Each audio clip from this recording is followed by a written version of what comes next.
Bonjour et bienvenue pour ce premier tutoriel sur C#.NET via WPF.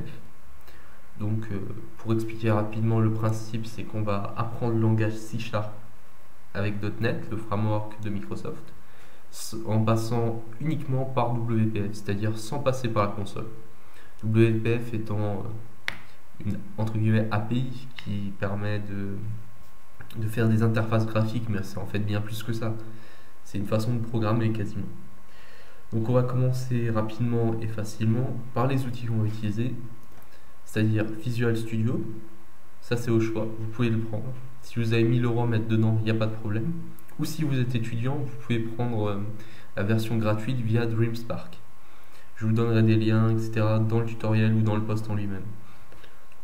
Vous pouvez aussi le tester avec une période d'évaluation de 30 jours. Alors pour moi, c'est pas vraiment adapté. Mais heureusement, Microsoft a pensé à nous, à ceux qui veulent apprendre.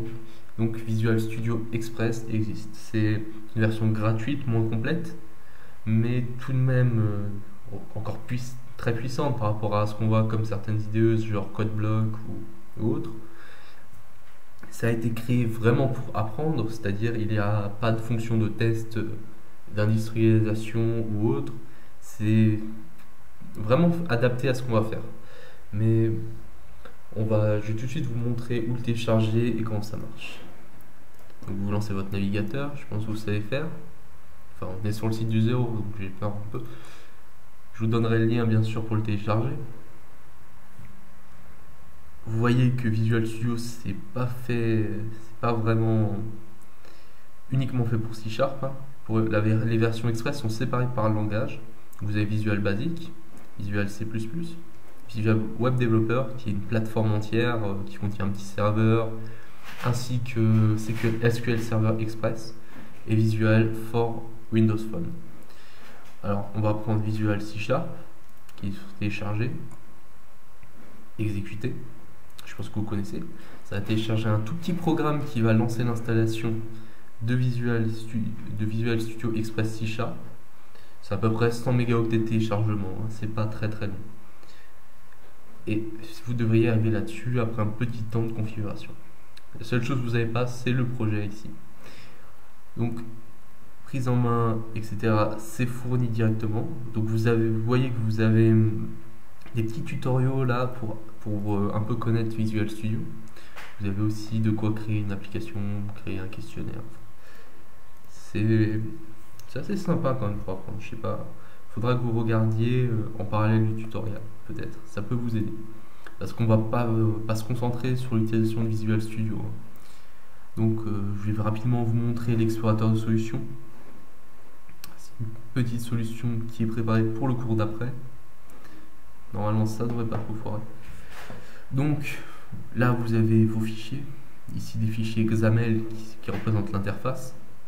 Derrière, en cliquant sur le petit plus, vous avez le fichier .xaml.cs qui représente le code. On va rapidement regarder. Très intéressant, vous pouvez zoomer avec CTRL plus la molette. Vous pouvez zoomer, dézoomer. Ici, vous avez le code de la classe qui dérive de Windows par héritage pour ceux qui connaissent. On va en reparler encore plus loin, mais juste comme ça. Vous avez l'éditeur XAML, pareil, vous pouvez zoomer. Et maintenant, on va arrêter tout de suite ici. Ça se garde pour après. On va voir que tout est la chose intéressante, c'est que on peut bouger un peu tout. Si l'explorateur de solutions ne vous plaît pas à sa place, vous pouvez le mettre comme une fenêtre. Vous pouvez le mettre comme une page, même comme par exemple ici. Vous pouvez le mettre à gauche. Vous pouvez le mettre en bas. Vous pouvez le mettre en haut. Vous pouvez le mettre où vous voulez. C'est pas du tout important, sauf que là je l'ai un peu bloqué en fait. Voilà. Et vous pouvez faire ça avec absolument tout. Si vous regardez, vous avez plein de petits boutons comme ça. Genre ici, j'enlève totalement le XAML. Ici, je peux le mettre de côté, etc. Donc c'est très personnalisable comme idée Visual Studio. C'est ça qui est aussi intéressant. Et qui fait un peu son succès quand même. Les gens le mettent à leur façon. Il y a aussi des plugins, vous pouvez vraiment l'étendre. Mais on en parlera encore plus tard, je pense, dans la deuxième, troisième partie des plugins, parce qu'on a beaucoup de choses à voir. Alors je vais vous faire un petit topo de ce qu'on va voir dans les prochaines vidéos. Donc, vous allez déjà voir comment créer une première application comme ceci. Vous allez voir comment placer vos éléments. Vous allez voir la programmation entre guillemets à l'ancienne, c'est-à-dire avec les événements.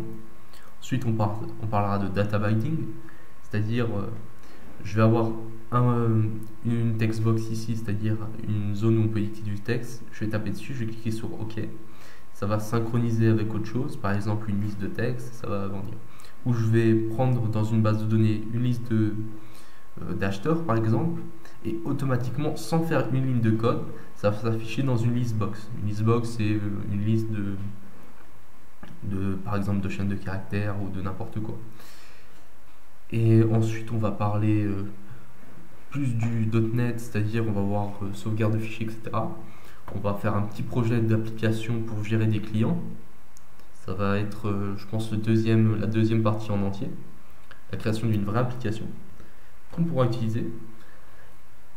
Et ensuite, on parlera des plugins, de divers frameworks qui existent. Par exemple, MVVM Lite, qui permet qui est une sorte de structure d'application, d'architecture, qui est très intéressant à apprendre et à utiliser après en production. Et la suite, je pense que vous me proposerez des choses sur un post dédié. Voilà, c'est fini pour le moment.